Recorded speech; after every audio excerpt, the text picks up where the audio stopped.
Hello everyone, welcome back to integrity career academy. और आज हम जो चैप्टर लेकर आए हैं वो है सब्सटेंस इन कॉमन यूज। बहुत इजी चैप्टर है, लो वेटेज चैप्टर है, कम क्वेश्चन पूछे गए हैं, लेकिन जितने भी पूछे गए हैं वो सारे चैप्टर वो सारे क्वेश्चन आज के वीडियो में कवर करेंगे। आई होप आपकी पढ़ाई चल रही होगी, ज़्यादा दिमाग मत लगाइए।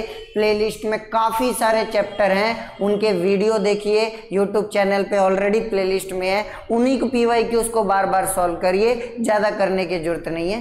तो आओ फिर देखते हैं इसमें क्या है। ये देखो पहला सवाल क्या कह रहा है, द आयन ऑब्टेन और dissolving bleaching powder. Bleaching powder को डिजोल्व करने पे कौन कौन से आयन मिलेंगे। ब्लीचिंग पाउडर का फॉर्मूला होता है CaOCl2।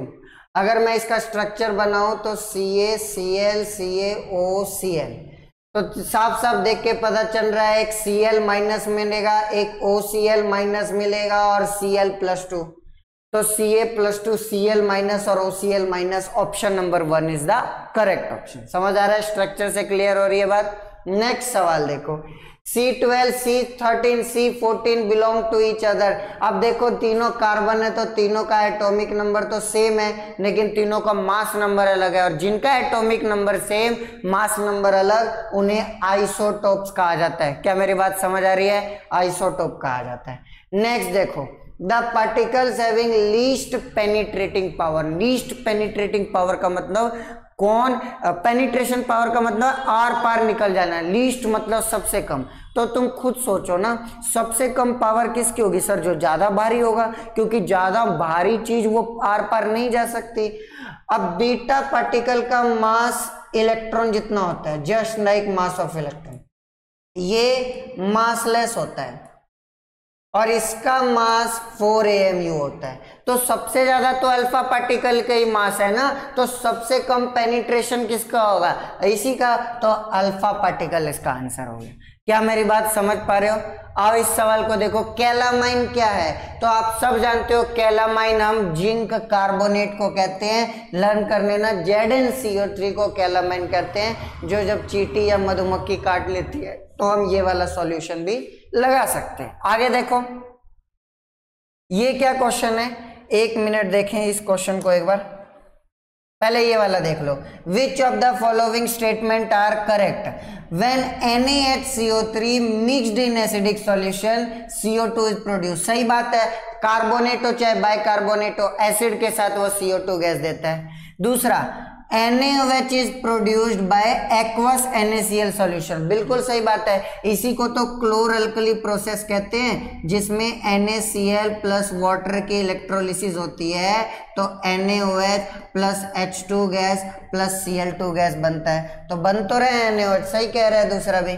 तीसरा कह रहा है chlorine gas is used for the manufacture of bleaching powder. Chlorine gas का यूज करके ब्लीचिंग पाउडर बनाते हैं, ये भी बात सही है। चौथा कह रहा है natural source of oxalic acid is tomato. Tomato का नेचुरल सोर्स ऑक्सैलिक एसिड होता है। चारों सही है, तो ऑल आर करेक्ट। क्या मेरी बात समझ आ रही है।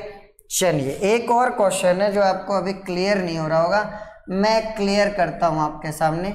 जरा उस क्वेश्चन को भी एक बार देखने की कोशिश करिए, वो कहना क्या चाहता है।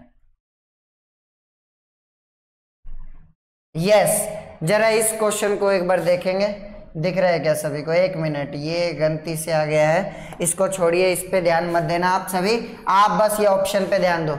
विच of the following is incorrect. Bleaching powder has the order of chlorine. बिल्कुल सही बात है, क्लोरीन से ही ब्लीचिंग पाउडर बनता है, तो उसी के जैसा ऑर्डर होगा। दूसरा, soap form a precipitate in hard water as scum. सही बात है, जो सोप होते हैं वो हार्ड वाटर के साथ फेस नहीं बनाते, स्कम बना लेते हैं।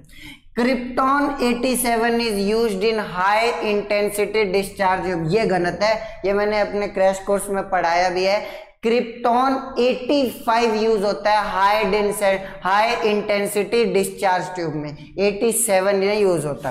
फोर्थ कह रहा है consumption of food with artificial colour result in ADHD।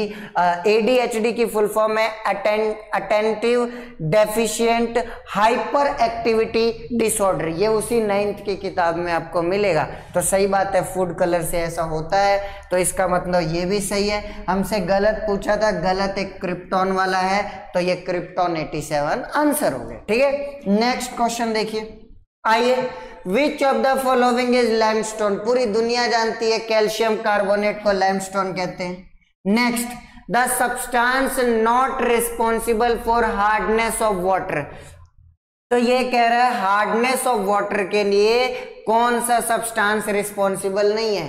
तो हार्डनेस आती है क्लोराइड, सल्फेट, कार्बोनेट, बाइकार्बोनेट का।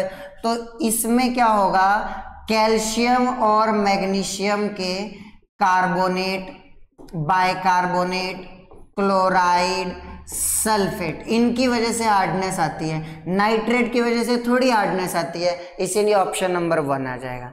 ये कह रहा है correct decreasing order of ionisation. अब देखो आयोनाइजेशन का मतलब क्या है। आयोनाइजेशन का मतलब है किसी को आयोनाइज कर देना, मतलब चार्ज कर देना। अब भैया तुम चाहते हो किसी को चार्ज करना, तो तुम्हारे पास खुद तो चार्ज होना चाहिए। तो देखो अल्फा के पास +2 चार्ज होता है, बीटा के पास -1 चार्ज होता है, और गामा जो होता है वो चार्जलेस होता है। तो अगर मैं डिक्रीजिंग और तो सबसे ज्यादा चार्ज अल्फा के पास है, तो सबसे ज्यादा आयोनाइजेशन अल्फा करेगा, उसके बाद बीटा करेगा, और गामा तो वेरी कम होगा क्योंकि चार्जलेस ही है। तो इसीलिए ऑप्शन नंबर 2 आ जाएगा, अल्फा, बीटा एंड गामा। ये उसी 9th की बुक में मिलेगा आपको।